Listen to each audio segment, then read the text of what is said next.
They called my pregnancy a blessing until the Alpha King called it a crime. At 8 months pregnant, my fated mate replaced our bond with divorce papers and a death sentence, exiling me to the Fringe to be hunted by the very monsters he swore to protect me from. He thought he was purging a traitor. He didn't realize that the silver poisoning rotting my body was actually the catalyst for a genetic mutation that hasn't been seen in 1,000 years. Now, the weak Omega he threw away is dead, and the white wolf is waking up with a hunger for justice and the realization that our child isn't just an heir, but the weapon that will end the Alpha's reign forever. Hi! Welcome to Vine Romance, where love speaks and hearts connect. If you believe in beautiful love stories, hit subscribe, like, and comment. And kindly join our growing family. Let's grow in love together. Chapter 1. The ultrasound was framed in gold, but the papers he dropped on the gift table were signed in ice. Elara stared at the thick stack of parchment resting on top of a hand-knitted baby blanket. Her heart skipped. She looked up at Thorne, her fated mate and Alpha King, expecting a joke, maybe a prank from his brothers. Instead, she found a face carved from granite. The ballroom, filled with the scent of lilies and the elite of the Bloodstone Pack, went deathly silent. "Sign them, Elara," Thorne said. His voice was a low, jagged blade that sliced through the festive music. "You're done." No matter how hard she tried, she couldn't find her breath. She reached out, her fingers trembling as they brushed the gold leaf border of the ultrasound. That tiny, grainy image was her everything. Deep down, she knew the truth was worse than a divorce. Thorne thought she was a spy. He thought she was the one leaking their secret mountain passes to the human hunters. "Thorne, please," her voice whispered, thin and brittle. But then he stepped closer, his scent of cedar and thunderstorms. Once her sanctuary, now felt like a suffocating weight. He didn't see the woman who had spent 9 months meticulously hiding the black spiderweb veins on her neck. He didn't know about the silver poisoning that made every shift an agonizing impossibility. To him, her lack of a wolf meant she was a weak, human-blooded liar. Because she loved him, she had stayed silent about the poisoning. Because she wanted to protect the heir in her womb, she had let the pack believe she was just a fragile Omega. Now, that silence was her noose. "I found the maps in your desk, Elara," Thorne growled, his golden eyes flashing with a predatory light. "Was it worth it? Selling us out for human gold?" In that moment, her world tilted. She looked at the guests. She saw Beta Kalen standing in the corner, a smirk playing on his thin lips. The air thickened as Kalen caught her eye. He was the one who had been slipping liquid silver into her tea. He was the one framing her. Yet, Elara couldn't say a word because Kalen held the only antidote, an antidote she needed if she wanted the baby to survive the birth. She didn't know what scared her more, the rogues at the border or the man she loved looking at her with pure, unadulterated hatred. Next, the room began to spin as the pack elders stepped forward. Their judgment was a physical force, a heavy pressure that made the silver in Elara's veins burn like molten lead. She clutched her stomach, feeling a sharp kick from the life inside her. "I never betrayed you," she choked out. Her chest ached. "Everything I did I did for us." Thorne let out a hollow, bitter laugh. He reached down and snatched the ultrasound from the table. For a second, Elara thought he might soften. She saw a flicker of the man who used to kiss her temples until she fell asleep. But then, he crumpled the photo in his fist. "There is no us anymore," he said, his words cold enough to frost the windows. "The council has reached a decision. You are stripped of your title. You are stripped of your protection. By sunset, you will be cast into the Fringe." The Fringe! The word felt like a death sentence. It was a wasteland of jagged rocks and starving rogue wolves. No pregnant woman had ever survived a night there, let alone one without a wolf to defend her. Elara's thoughts spun. If she went there, she would die. If she stayed and fought, Kaelin would ensure the baby never took its first breath. As the silence stretched, Thorne leaned in, his nose brushing her ear. "Why, Elara? Was I not enough for you? Did you have to invite the hunters into our home?"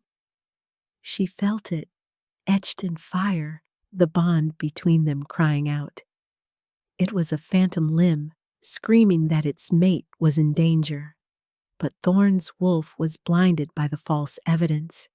He was a king first, a mate second. "Sign the papers, or I'll have the guards drag you to the border in chains," he threatened. She took the pen with a shaking hand. Truth be told, she wanted to scream the truth until the palace shook. She wanted to tell him that Kaelin was the traitor. Instead, she signed her name.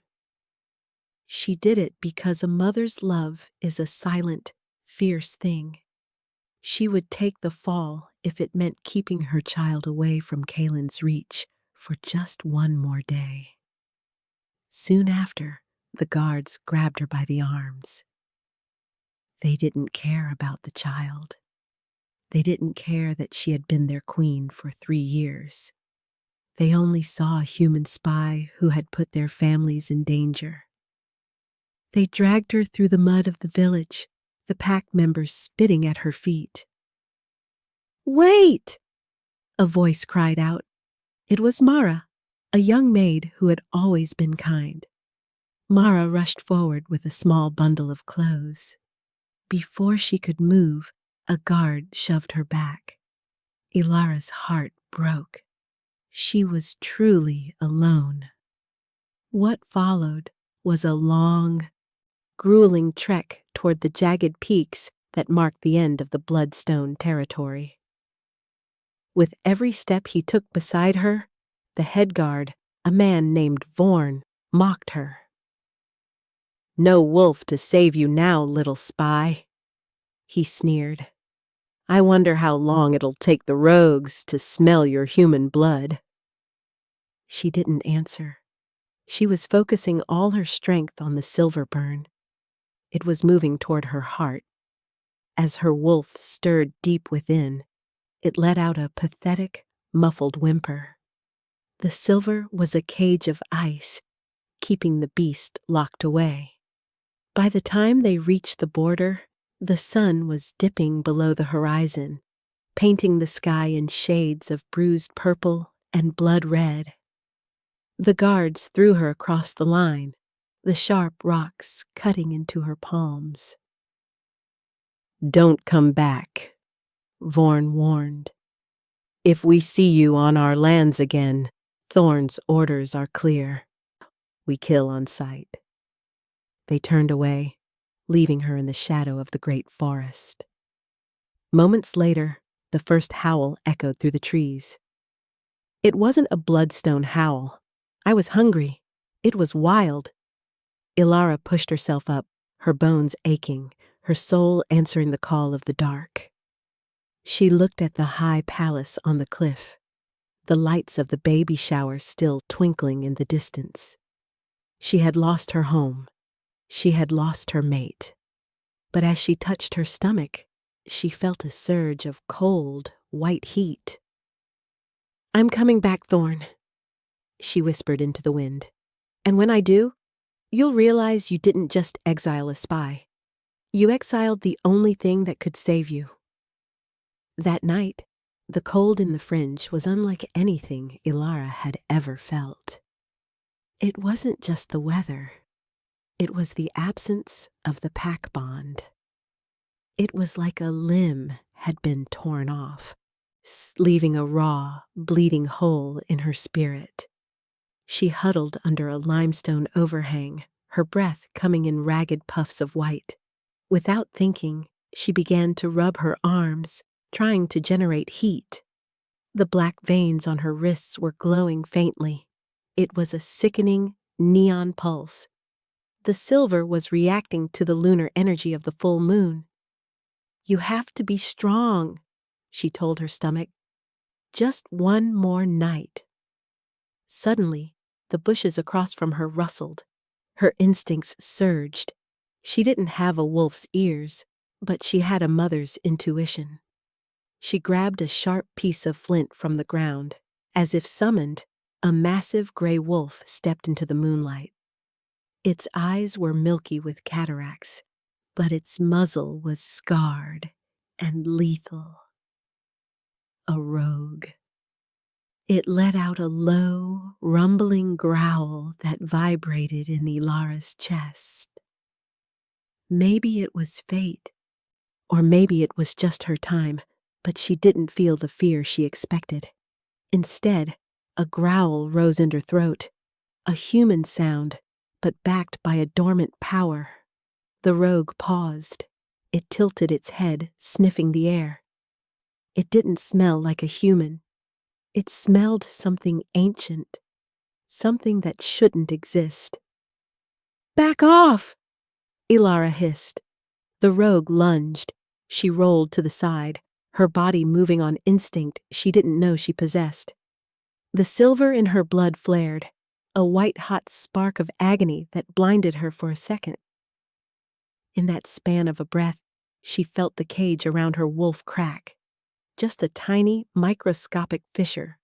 A burst of raw energy exploded from her skin, throwing the rogue back against a tree. The wolf yelped, its fur singed. It scrambled to its feet and fled into the darkness, its tail between its legs. Elara collapsed. Her breath caught in her throat. Her world tilted as she looked at her hands. They were glowing. For a single heartbeat, the world shifted. She saw a vision of a white wolf, taller than the pines, standing on a mountain of silver. In the quiet that followed, she realized the silver poisoning wasn't just killing her. It was changing her. It was refining her. Kaelin thought he was silencing her, but he was actually tempering a weapon. Come morning, Elara found a small stream. She washed the mud from her face, staring at her reflection. She looked gaunt, her eyes shadowed, but there was a new hardness in her gaze. She was no longer the pampered queen of the Bloodstone pack. She began to walk deeper into the Fringe.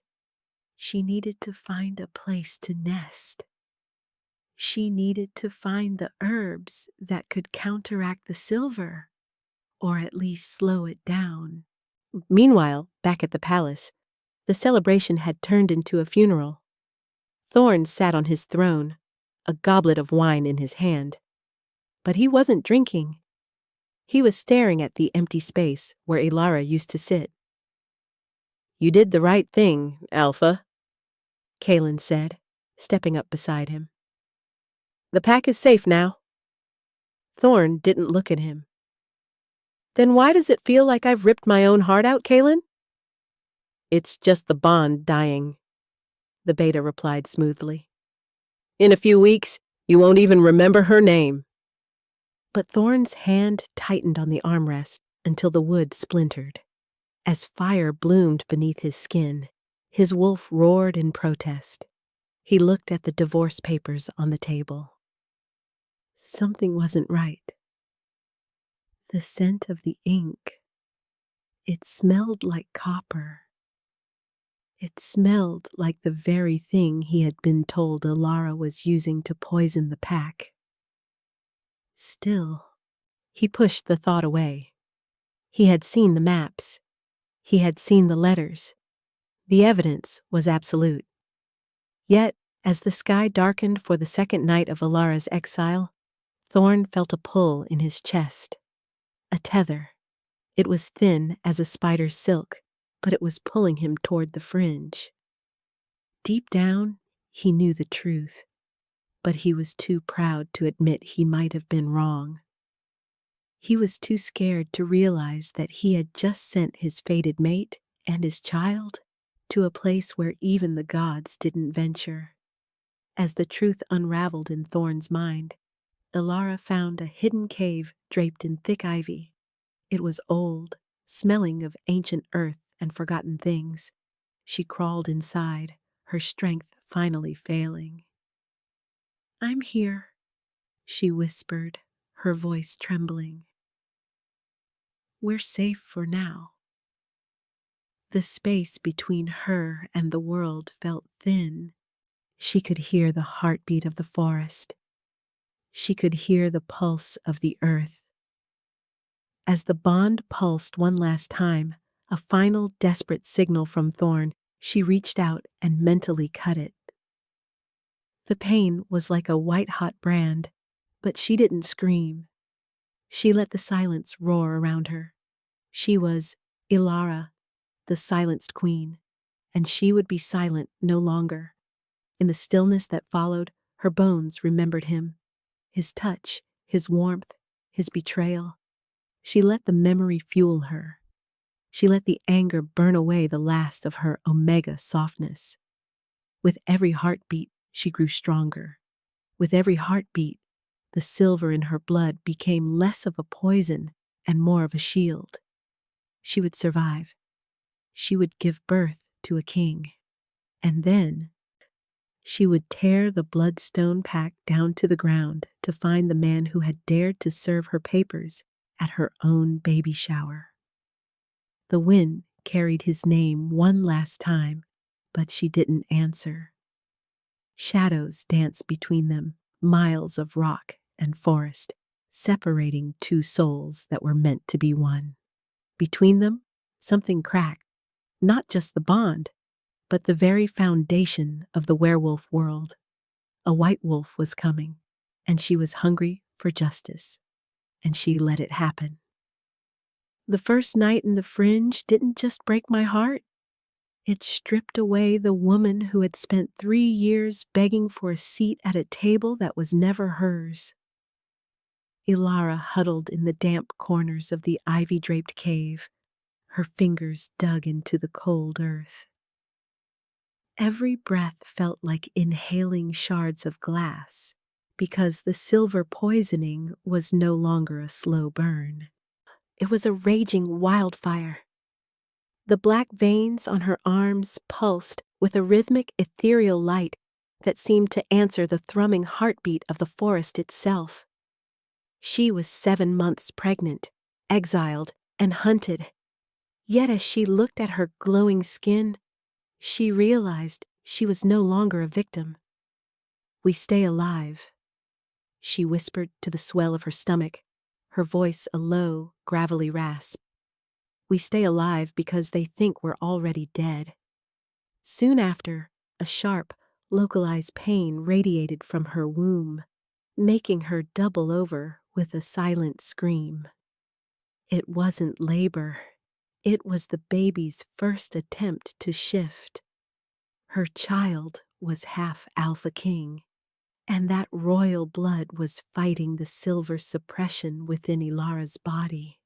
What followed was an agonizing hour of her teeth clashing together as she tried to keep her scent from leaking out of the cave and into the noses of the rogues prowling the perimeter. Still, the silence of the Fringe was a lie. Beyond the ivy curtain, she heard the heavy, rhythmic thud of paws on wet soil. Her instincts surged, and for the first time, they didn't feel like a weak Omega's fear. They felt like a predator's calculation. Next, she crawled to the mouth of the cave, peering through the leaves. 3 wolves stood in the clearing, ragged, scarred, and smelling of rot. These weren't just rogues, they were the nameless, wolves who had lost their humanity and lived only for the kill. The largest one, a mangy brown beast, sniffed the air, his yellow eyes locking onto the cave entrance. "I found her," the wolf growled, the telepathic link of the Fringe scratching at Elara's mind.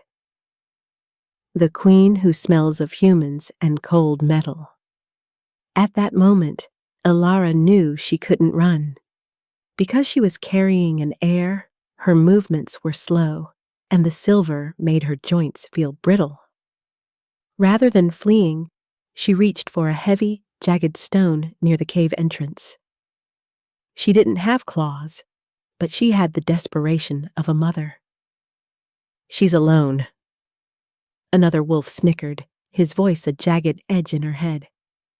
"Thorne threw his trash away, and we're here to collect." But then the air thickened. The space between Elara and the wolves began to shimmer with that same pearlescent light she had seen the night before. She didn't know what scared her more, the monsters in front of her or the monster waking up inside her. As the silence roared, she stood up, her legs shaking but her gaze fixed. "Touch me," Elara challenged, her voice dropping an octave, "and I will show you why the moon made me a queen." What followed was a blur of fur and violence. The brown wolf lunged, his jaws snapping inches from her throat. Her body moved on instinct, swinging the stone with a strength that shouldn't have belonged to a human. The rock connected with the wolf's snout, the sound of breaking bone echoing through the trees. The beast yelped, tumbling back, but the other 2 were already circling. Moments later, a surge of white-hot heat exploded from the black veins on her wrists. It wasn't a shift, not yet, but a shockwave of pure lunar energy. It hit the remaining rogues like a physical blow, sending them flying into the trunks of the ancient oaks. They scrambled to their feet, their eyes wide with a terror that wasn't meant for an Omega. "White wolf!" one of them whimpered before they all turned and vanished into the thicket. Meanwhile, miles away in the Bloodstone Palace, Thorne was losing his mind. He stood on the balcony overlooking the Fringe, his fingers crushing the stone railing. The bond was a jagged, bleeding stump in his chest, yet he could still feel a faint, rhythmic pulsing. It was Elara. She was still alive, and she was fighting. "Alpha." Kalen's voice drifted from the doorway, smooth and oily. "The council is asking about the coronation of the new queen. We must move forward." Thorne turned, his golden eyes glowing with a ferocity that made even the beta flinch. "I just exiled my mate, Kalen. Do you think I care about a coronation?" "You did what was necessary for the pack," Kalen reminded him, stepping closer. "In fact, I've found even more evidence. Documents showing she was planning to hand the nursery keys to the hunters once the child was born." Despite that, Thorne felt a seed of doubt finally beginning to sprout. Why would Elara, who had once taken a silver-tipped arrow for him, betray their child? Maybe it was fate, or maybe it was his wolf finally waking up from the fog Kalen had cast over them. He walked over to the desk and picked up the divorce papers Elara had signed. "The ink," Thorne muttered, his voice a growl. "It's changing color." Truth be told, the ink wasn't black anymore. It was turning a sickly, metallic gray. the color of liquid silver. Thorne's heart skipped, where he realized then that the papers weren't just a legal document, they were a catalyst. Every time Elara touched them, the silver in her system had reacted, weakening her further. To make things worse, Thorne realized the scent of the papers matched the scent on Kaelin's breath. In a single heartbeat, the world shifted. His wolf let out a howl of such pure, agonizing realization that the windows of the palace shattered.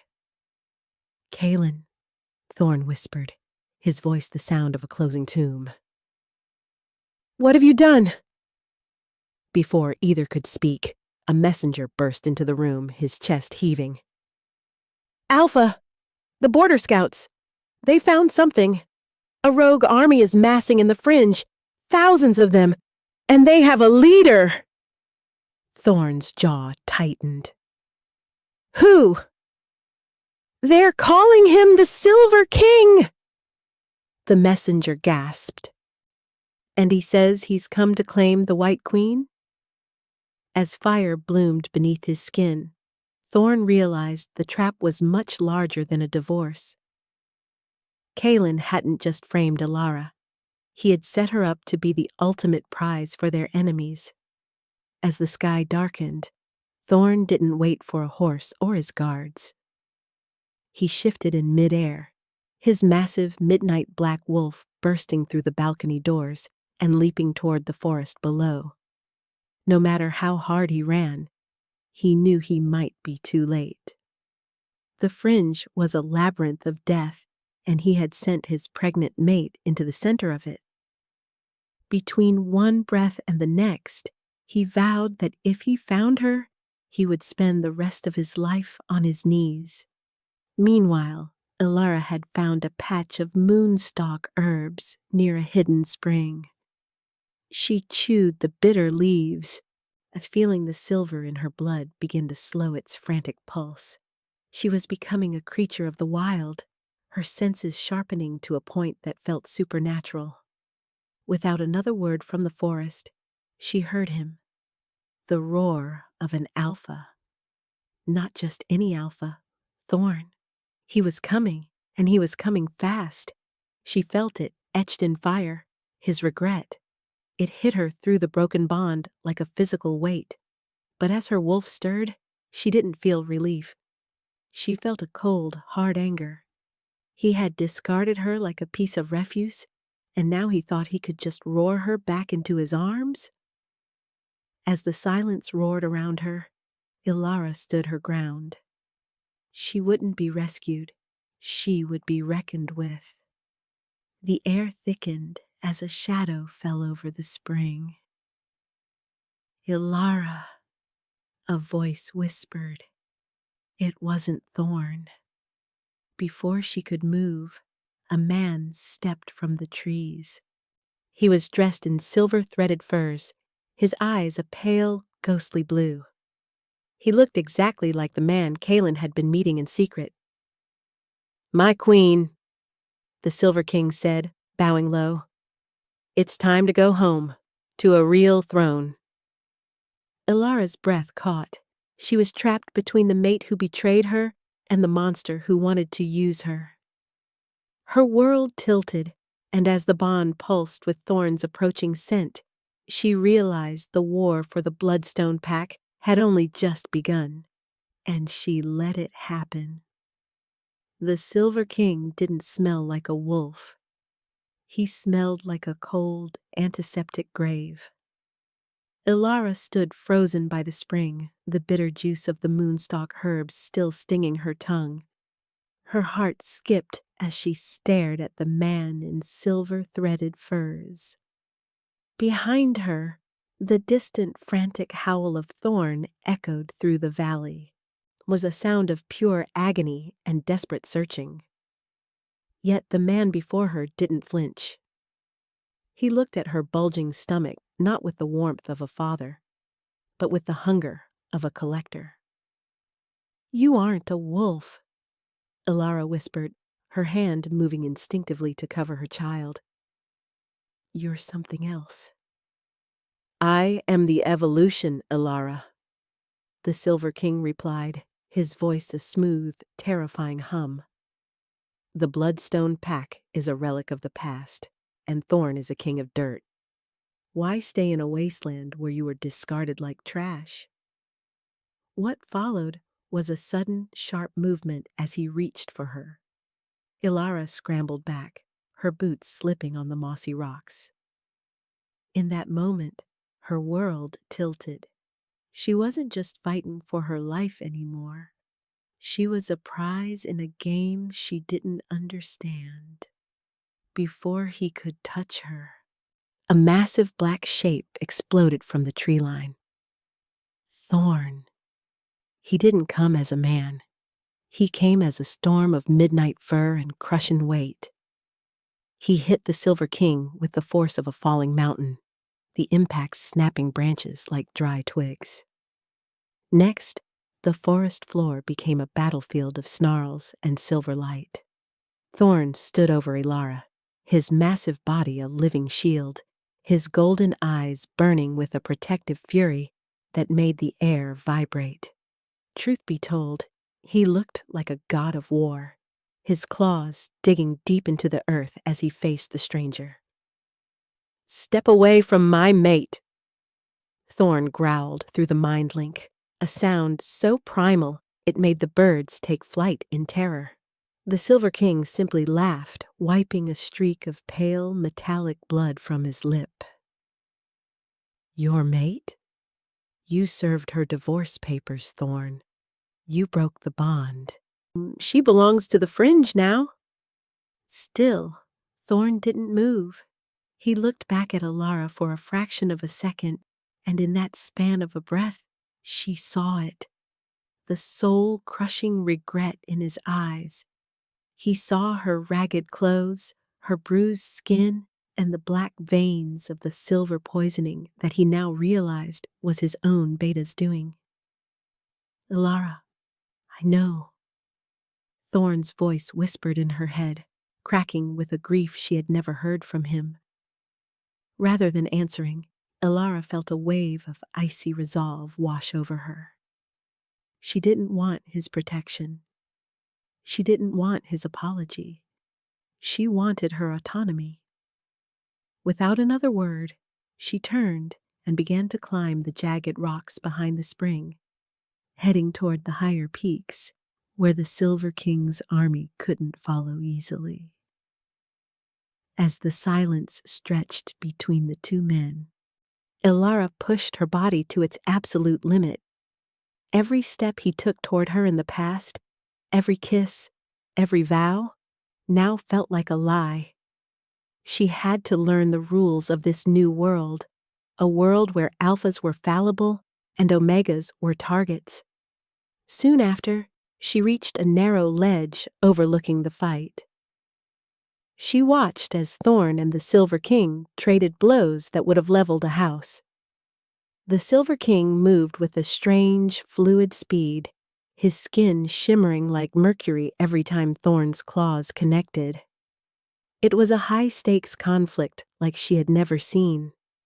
Thorne was fighting for love, but the stranger was fighting for a prophecy. To make things worse, Elara realized that Kalen wasn't just a traitor.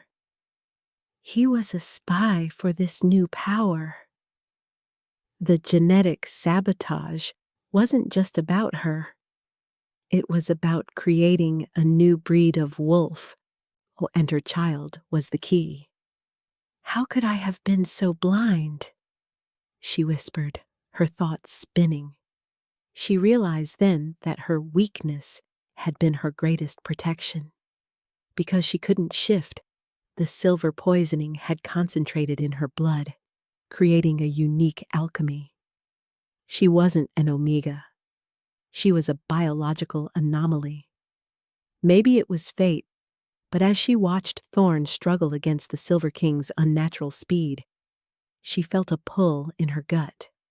Not a pull toward her mate, but a pull toward the ancient heart of the mountains.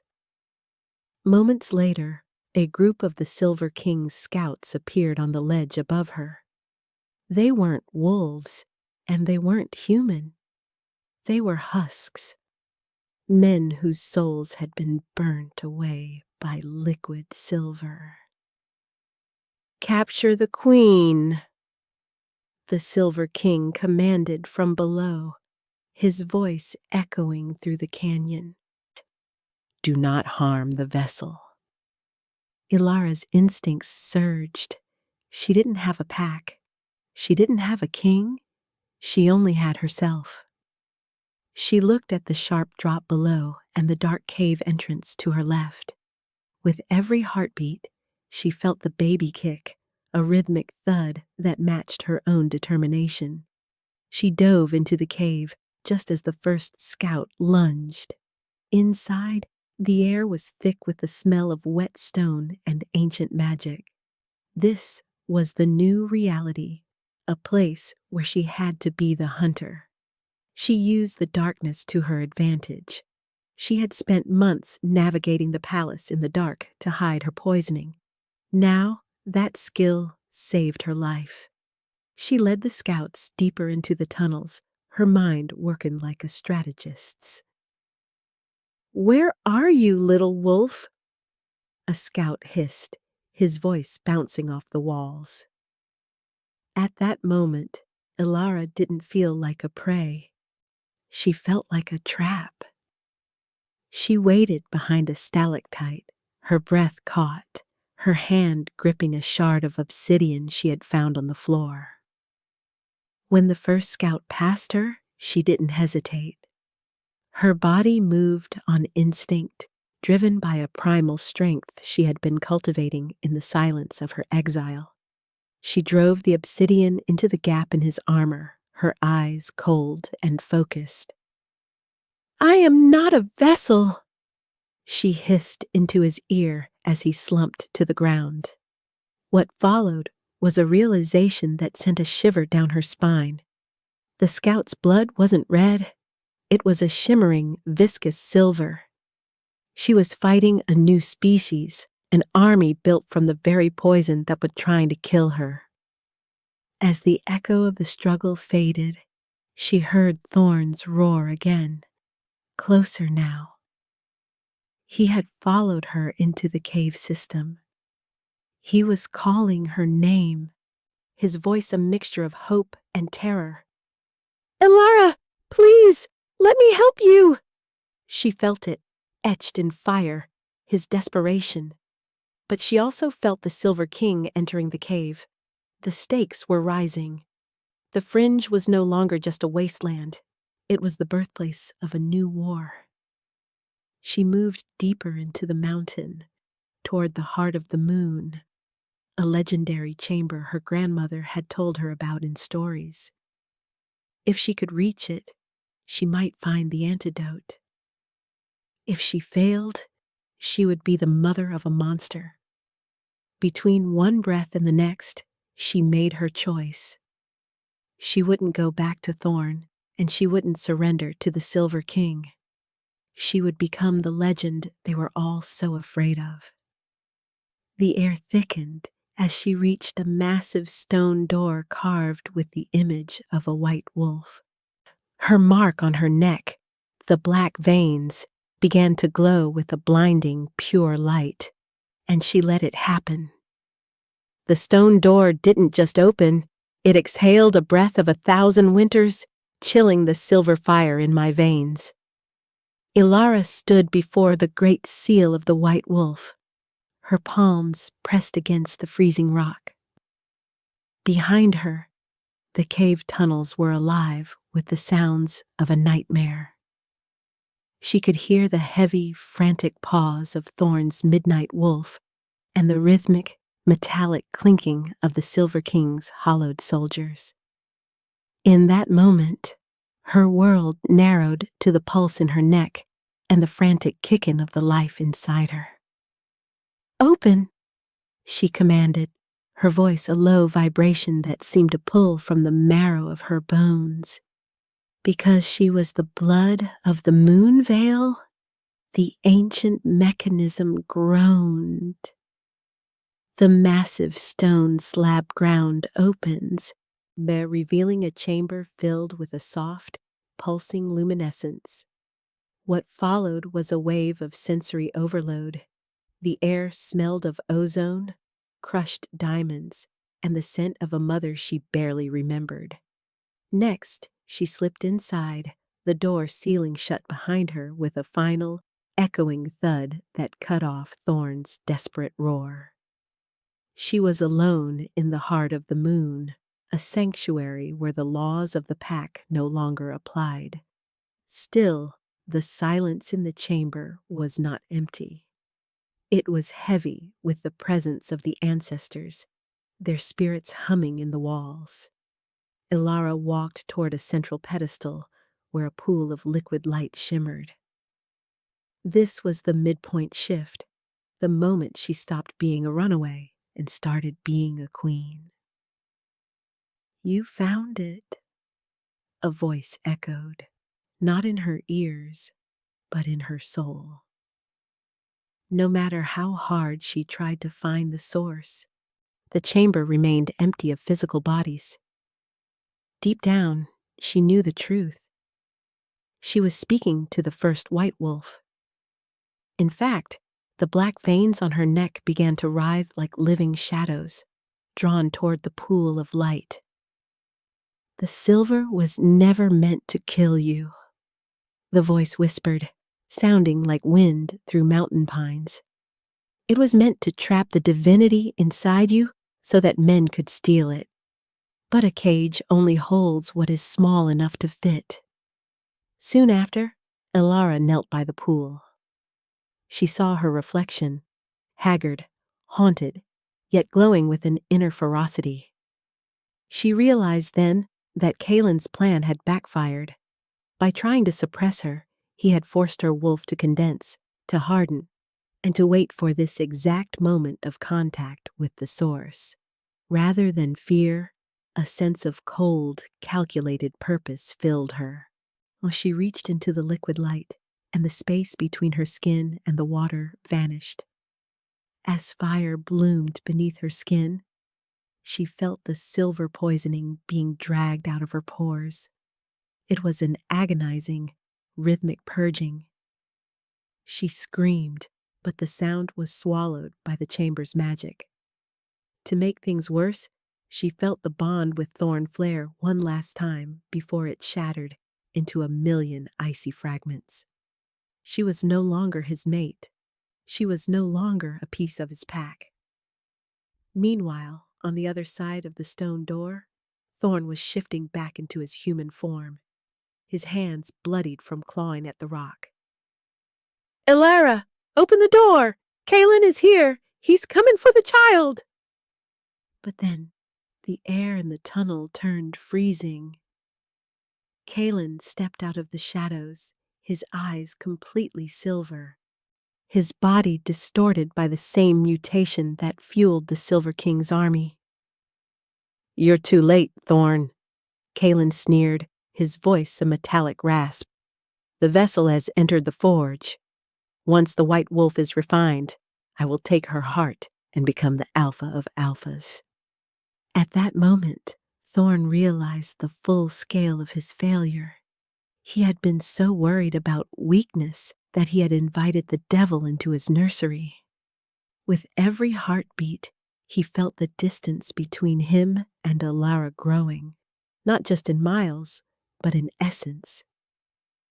"I will kill you, Kalen," Thorne promised, his voice a low, jagged promise. "I will tear your throat out for every tear she shed in the mud." What followed was a brutal, high-stakes confrontation in the narrow tunnel. Thorne fought with the desperation of a man who had lost his soul, while Kalen fought with the unnatural strength of the silver dead. The walls shook as Thorne slammed the beta against the stone, his teeth baring in a snarl that is more beast than man. Yet Kalen only laughed, his silver blood leaking onto Thorne's hands and burning his skin.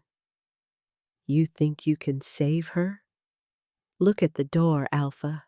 She isn't your gentle light anymore. She is becoming something that will destroy you." As the silence roared in the tunnel, a blinding light began to bleed through the cracks in the stone door. The ground trembled. A howl ripped through the mountain, but it didn't sound like a wolf. It sounded like a goddess waking up.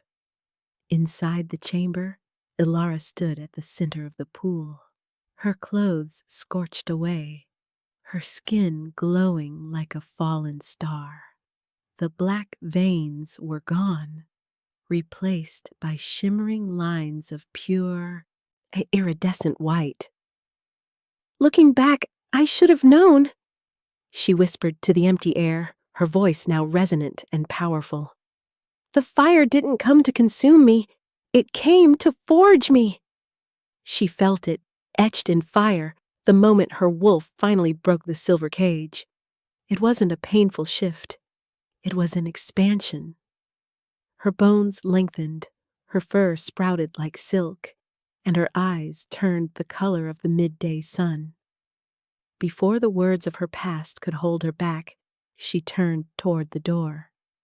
She didn't need Thorne to save her. In fact, she could feel his heartbeat through the stone, and it felt small. It felt fragile. She realized then that the genetic sabotage had reached its climax. The stakes were now higher than a pack war. This was a battle for the survival of the species. Between one breath and the next, Elara slammed her massive, white-furred shoulder against the stone door. The ancient rock, which had withstood Thorne's fury for hours, disintegrated into powder. The air thickened as she stepped out into the tunnel. She was a legendary white wolf, twice the size of an alpha, her presence so overwhelming that Kaelin and Thorne both froze in shock. And she let it happen. The dust of the shattered door hadn't even settled before the scent of my new power turned the air into a physical weight, crushing the breath from the lungs of the men who thought they owned me. Elara stood in the throat of the tunnel, her paws silent on the stone, yet the ground seemed to hum beneath her weight. She was no longer the pregnant girl in the mud.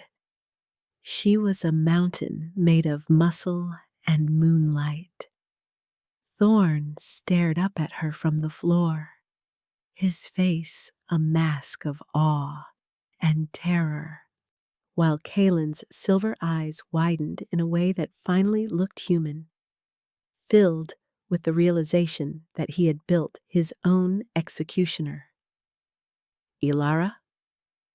Thorne's voice was a broken whisper, his hand reaching out toward the shimmering white fur of her leg. Because she was no longer bound by the faded mate bond he had so casually discarded, she didn't feel the pull of his touch. Instead, a low, tectonic rumble started in her chest, a growl that vibrated through the very foundations of the peak. She didn't look at him with love. She looked at him with the cold, distant judgment of a predator watching a scavenger. What followed was a movement so fast the eye could barely track it. Kaelin tried to lunge, his silver-slicked claws aimed at her throat, but Elara didn't flinch. She simply swiped a massive paw, the force of the blow sending the beta crashing into the tunnel wall with the sound of a falling boulder. Next, the tunnel began to groan as the mountain reacted to her presence. Elara felt the baby within her settle, the child's pulse now a steady, golden rhythm that harmonized with her own. She was the point of no return personified. There was no going back to the palace, no going back to being a queen in a cage of bloodstone laws. "You think you can just take her?" Thorne spat, scrambling to his feet and turning his fury on Kaelin. "She is the mother of the bloodstone." She is the end of you! Kalen shrieked, his body twisting as the silver inside him began to mutate further, forcing spikes of metal through his skin. Still, Elara didn't wait for their petty squabble to conclude. She pushed past them, her massive form filling the corridor as she headed for the cave exit. She could smell the Silver King's army massing at the base of the mountain, a sea of metallic rot waiting to swallow her whole. In fact, she realized that Thorne and Kalen were just ripples in the water compared to the tidal wave coming from the Fringe. The stakes had escalated beyond a pack war. The Silver King wanted to use her blood to perfect his soulless army, and he didn't care if she survived the process. Soon after, she emerged into the night air, the full moon hanging over the Fringe like a watchful eye. The valley below was a carpet of silver-eyed husks, thousands of them standing in eerie, perfect silence. At the center stood the Silver King, his blue eyes glowing with a sickening triumph as he saw the white wolf step onto the ledge. "Look at you!" The Silver King's voice drifted up, amplified by the wind. "The masterpiece is finished. Now, come down and take your place as the mother of the new world." Rather than obeying, Elara let out a howl that shattered the frozen silence of the night. It wasn't a call for help. It was a call to war. Behind her, Thorne emerged from the cave in his human form, his chest heaving as he stood in the shadow of the wolf he had once called a spy. "Elara, listen to me!" Thorne begged, his voice cracking. "I will fight them. I will give my life so you can run. Just, please, let me make it right." Truth be told, she didn't know what scared her more, the army below or the fact that Thorne still thought he could be her hero. She looked down at him, her golden eyes flashing with a sharp, intelligent light. She didn't need a sacrifice. She needed a kingdom that feared her. Moments later, the first wave of the silver soldiers began to scale the cliffside, their movements mechanical and relentless. Elara didn't wait for them to reach the top. She leaped. She was a blur of white light falling through the darkness, hitting the center of the army like a meteor. The impact sent bodies flying, the silver blood of the husks spraying across the snow like mercury. As fire bloomed beneath her skin, she tore through the ranks, her claws cutting through silver-enhanced flesh as if it were paper. "She's a monster!" One of the few sentient rogues screamed before her jaws silenced him forever. Meanwhile, Thorne shifted into his black wolf form and leaped down after her, fighting with a desperate, suicidal bravery to stay at her flank. He was trying to prove his loyalty, but Elara moved with such power that he was constantly struggling just to keep up. To make things worse, the Silver King raised a hand, and the ground beneath Elara's paws began to liquefy into a pool of molten silver. It was a trap designed specifically for her new physiology. As the silence roared in her ears, Elara felt her back legs sink into the metallic trap. The silver was trying to bind her, to fuse with her fur, and turn her back into a statue. "Do you see?" the Silver King mocked, stepping closer. "Even a goddess can be caged if you have the right bars." Thorne let out a roar of agony, throwing himself at the Silver King to distract him, but he was batted away like an insect. Elara struggled, her muscles corded and straining, but the more she fought, the deeper she sank. In that moment, she looked at the moon, and then at the frantic, bleeding black wolf that was her fated mate. she felt the child kick hard. It wasn't a kick of fear, it was a kick of command. She realized then that she had been fighting as a wolf, but she needed to fight as a queen. She didn't just have the strength of a beast. She had the authority of the moon veil. Before the silver could reach her heart, she opened her mind and let the silent roar go. It wasn't a sound, but a pulse of pure, undiluted alpha authority that commanded every living cell in the valley to stop. The tension broke. The silver soldiers froze. Even the Silver King staggered back, clutching his head as the psychic weight of her command crashed into him. Between one breath and the next, Elara pulled herself from the silver pool, her white fur now stained with shimmering streaks of metal. She stood over the Silver King, her shadow looming over his terrified form, and she let it happen. The silver didn't just stain my fur, it began to seep into my marrow, turning my triumph into a cold, heavy tomb. Elara stood over the staggered Silver King, her breath coming in great billowing clouds of frost. She had exerted a power that no wolf should possess, and now the cost was being collected.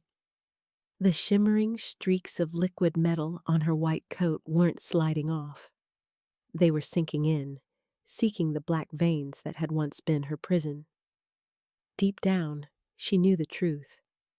The silent roar had opened her pores to the very poison she had just purged. "You think you won?" The Silver King gasped, his blue eyes flickering like a dying flame as he looked up at her. "The more you use that power, the faster the silver claims you. You aren't a goddess, Elara. You're a ticking bomb." Because her heart was already slowing under the weight of the toxicity, she couldn't even summon the strength to snap her jaws. What followed was a sudden, sickening lurch in her chest that sent her crashing to her knees. Her massive white form flickered, the edges of her shape blurring as the silver fought to force her back into a human skin she was too weak to carry. Next, the army of husks, sensing her vulnerability, began to twitch back to life. The psychic command was fading, and the hunger of the silver dead was returning with a vengeance. Still, the greatest blow came from within. Thorne, seeing her collapse, rushed to her side in his human form, his face pale and tear-streaked. He reached for her muzzle, his hands trembling as he felt the unnatural cold radiating from her skin. "Elara, no! Fight it! I've got you!" he sobbed, trying to wrap his arms around her massive neck. No matter how hard she tried to push him away, her limbs felt like lead. She wanted to scream at him to run, to save the child, even if he couldn't save her. But her throat was a desert of metallic dust.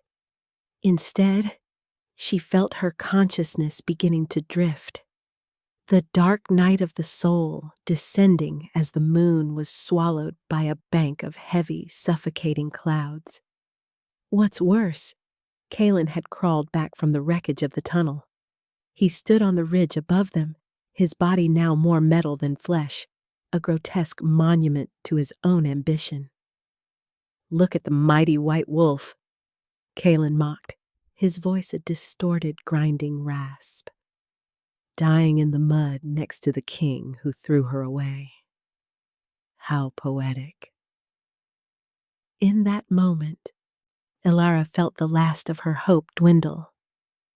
She looked at Thorne, the man who had served her papers, the man who had doubted her, the man who was now the only thing standing between her and a silver-tipped blade. She felt a surge of bitter irony. She was going to die protecting the man who hadn't protected her. As the silence stretched, a group of the Silver King's elite guards surrounded them, their spears leveled at Elara's heart. Thorne stood up, shielding her with his own body, but he was one man against a legion. "Take the child," the Silver King commanded, his voice regaining its cold authority. "Kill the Alpha. The Queen belongs to the Forge." Before the guards could move, Elara felt a sharp, agonizing contraction. The silver had reached the womb. The child's pulse, once a golden rhythm, was now a frantic, dying beat. This was her lowest point, the moment she realized that all her power, all her transformation, might not be enough to save the only thing that mattered. "Please," she whimpered, the word finally breaking through her human lips as she shifted back, small and broken, into the snow. "Thorne, the baby." Rather than running, Thorne looked down at her, and for the first time, he didn't look like a king. He looked like a man who had finally seen the sun, just as it was being extinguished. "I won't let them touch you," he whispered, his voice steady with a terrifying, calm resolve. "I was a fool, Elara. I was a coward, but I will not be the man who lets you die twice." To make things worse, the Silver King raised his hand, and a wave of liquid silver erupted from the ground, binding Thorne's legs and pulling him toward the earth. Thorne fought, his muscles tearing as he tried to reach Elara, but the metal was relentless. She watched, her vision fading into gray, as Kaelin descended the slope with a jagged silver dagger. He wasn't looking at Thorne, he was looking at Elara's stomach. "Looking back, I should have known the price of a miracle." Elara's thoughts spun as she felt her heart skip a beat, and then another. By the time Kaelin reached her, Elara couldn't even lift her head. The cold was absolute. She felt Thorne's hand slip from hers as the silver encased him in a metallic cocoon, leaving him screaming her name in a hollow echo. "Sleep now, little spy," Kaelin hissed, leaning over her. "Your blood is going to change the world." She felt the cold tip of the dagger against her skin. She felt the child go still. In the span of a breath, she accepted it. She was going to die in the Fringe, a nameless exile whose story would be written by the traitors. As the sky darkened to a void, the last thing she heard wasn't a howl or a scream. It was the sound of her own soul cracking, not in defeat, but in a final, desperate surrender to the void. The silence that followed was the loudest thing she had ever heard. It was the sound of a world without a white wolf. It was the sound of the end, and she let it happen. The blade was a sliver of frozen moonlight against my skin. But as the first drop of my blood hit the steel, the void didn't take me. It gave me back my fire. Elara lay in the crimson-stained snow, her heart a stuttering engine failing in the cold. Kaelin's shadow loomed over her, the jagged dagger poised to harvest the life she had died 1,000 times to protect. But then, a miracle happened. The liquid silver that had encased Thorne and flooded Elara's veins didn't act as a poison. It acted as a conductor. Because her child's heart had stopped for a single, terrifying second, the ancient white wolf essence within her didn't just fight. It revolted against the laws of death itself. "You've already lost, Kaelin," a voice whispered, but it didn't come from Elara's mouth. It echoed from the very stones of the mountain. What followed was a sudden blinding pulse of gold and white light that erupted from Elara's womb, traveling through her body like a lightning strike. The silver dagger in Kalen's hand didn't just break, it disintegrated into dust.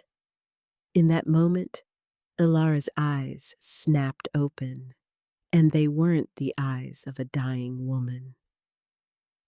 They were twin suns of incandescent rage.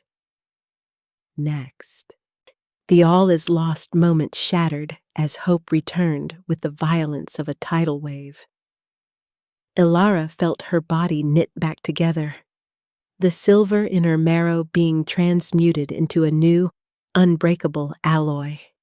She reached up and grabbed Kalen's metal-plated throat, her grip so strong that the reinforced steel of his neck began to buckle and groan. How are you standing?" Kalen choked out, his silver eyes wide with the realization that the vessel was now the executioner. Still, Elara didn't answer him with words. Rather than throwing him back, she absorbed the silver from his very body, stripping the mutation away until he was nothing but a shivering human coward in the snow. She felt a new resolve, a final plan forming in the heat of her reawakened soul. She wasn't just going to survive. She was going to purge the Fringe of every ounce of rot. In fact, the light from her skin began to melt the silver cocoons binding Thorne and the other pack members. Thorne fell forward, gasping for air, his black fur returning as the metallic shell shattered into glass. He looked at Elara, and for the first time, he didn't see a mate or a queen. He saw the salvation of the entire werewolf race. Soon after, Elara stood at her full height, her white fur returning in a flash of brilliant, blinding light. She was the final push personified.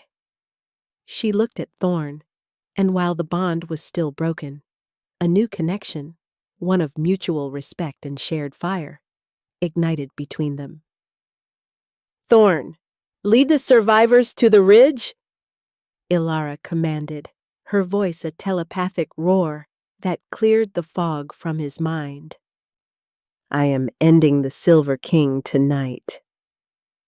Because he saw the goddess within her, Thorne didn't argue. He shifted into his massive black form and let out a howl of renewed hope, gathering the broken remnants of the Bloodstone Scouts. What's worse for the enemy was the way the Fringe itself seemed to answer Elara's call. The ancient trees groaned, and the wind whipped into a cyclone of frost and moonlight. Moments later, the Silver King tried to retreat, realizing his army was failing. He gestured for his husks to swarm her, but Elara moved like a streak of lightning. She didn't just fight. She danced through the ranks, her claws leaving trails of white fire that cauterized the silver dead before they could even scream. Truth be told, she felt a sense of belonging she had never known in the palace. She was a creature of the wild, a protector of balance. As the tension broke, she cornered the Silver King against the very stone door she had shattered earlier. "You wanted a queen of silver," Elara hissed, her muzzle inches from his terrified face. "But the moon only recognizes white." Before he could move, she lunged. The space between them burned as she tackled him into the heart of the moon chamber. The final plan was simple. She was going to use the pool of liquid light to drown the Silver King's corruption once and for all. As the sky darkened to a deep midnight blue, the stars above seemed to align over the mountain peak. The race to the climax reached its fever pitch as Thorne and the pack held the line at the cave entrance, fighting off the final wave of husks to give Elara the time she needed. "I should have known," Thorne thought, his wolf eyes locked on the cave, "that she was never the one betraying us. We were the ones betraying the light. Inside the chamber, the Silver King let out a final, desperate shriek, his body beginning to melt into a puddle of gray sludge as Elara forced him toward the pool. She felt the child within her pulse with a calm, steady power guiding her hand. "This is for exile," Elara roared, her voice shaking the mountain. "This is for the baby shower you turned into a funeral." Between one breath and the next, she threw the Silver King into the glowing water. The reaction was instantaneous.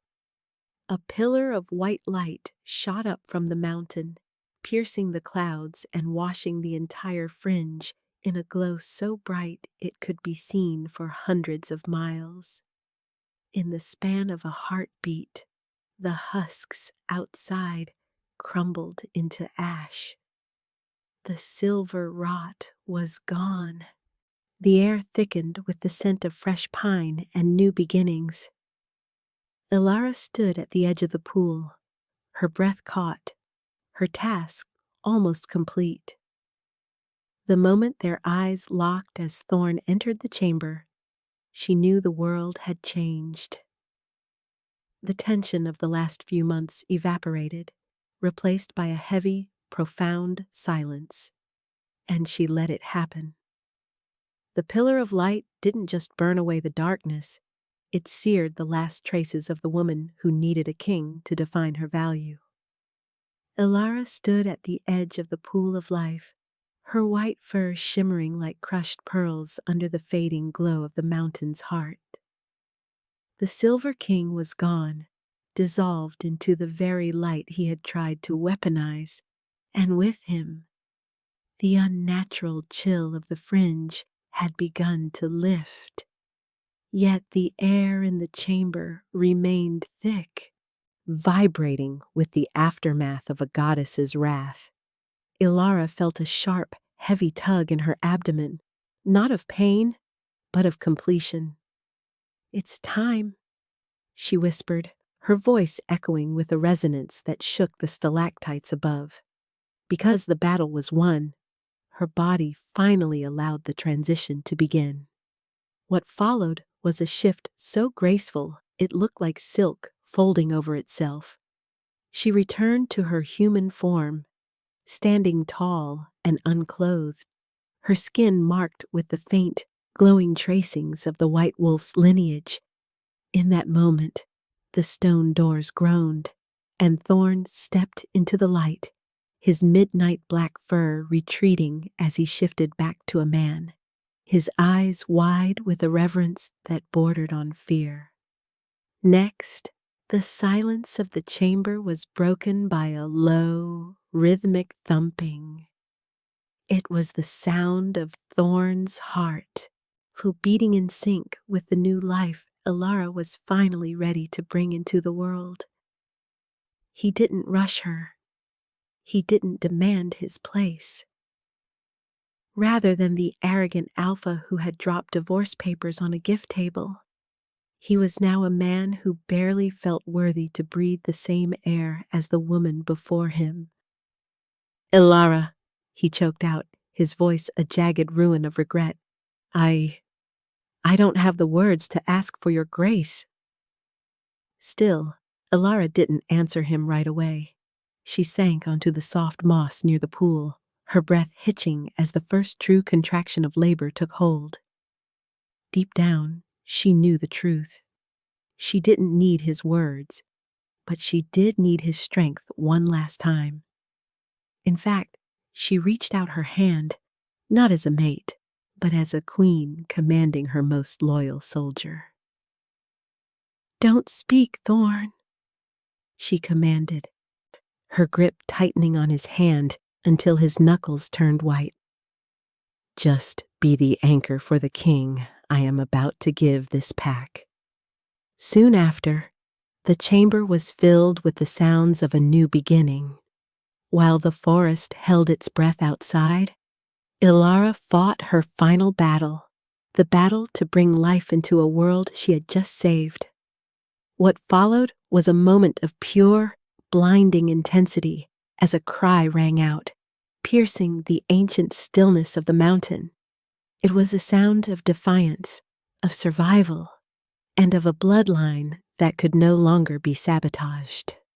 Thorne held the child first, his hands trembling as he looked down at the golden-eyed boy who bore the mark of both the Midnight Alpha and the White Queen.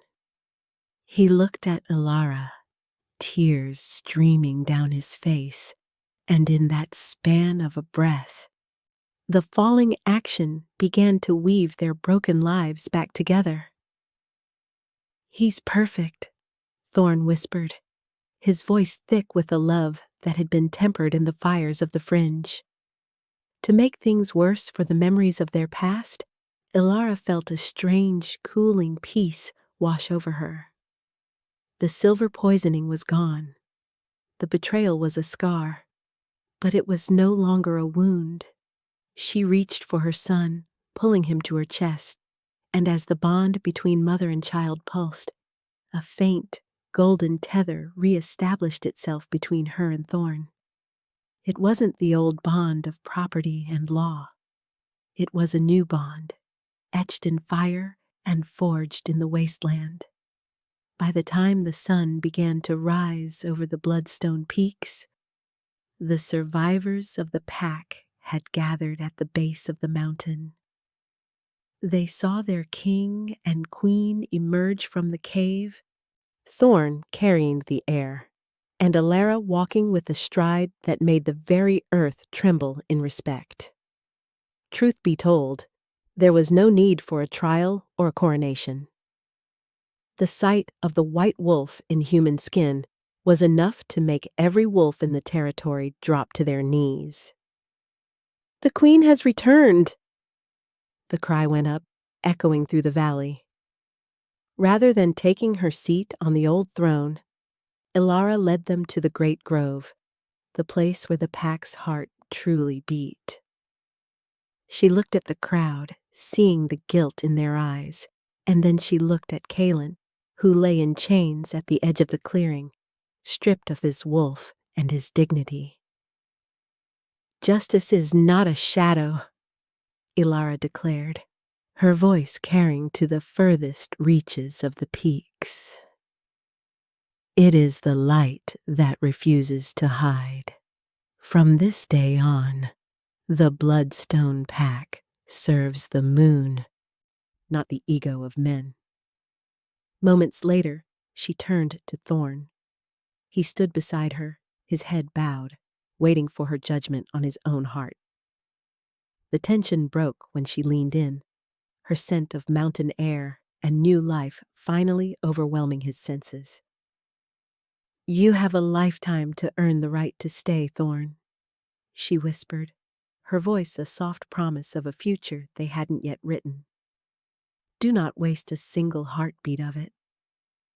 As the sky brightened to a brilliant gold, the new equilibrium was established.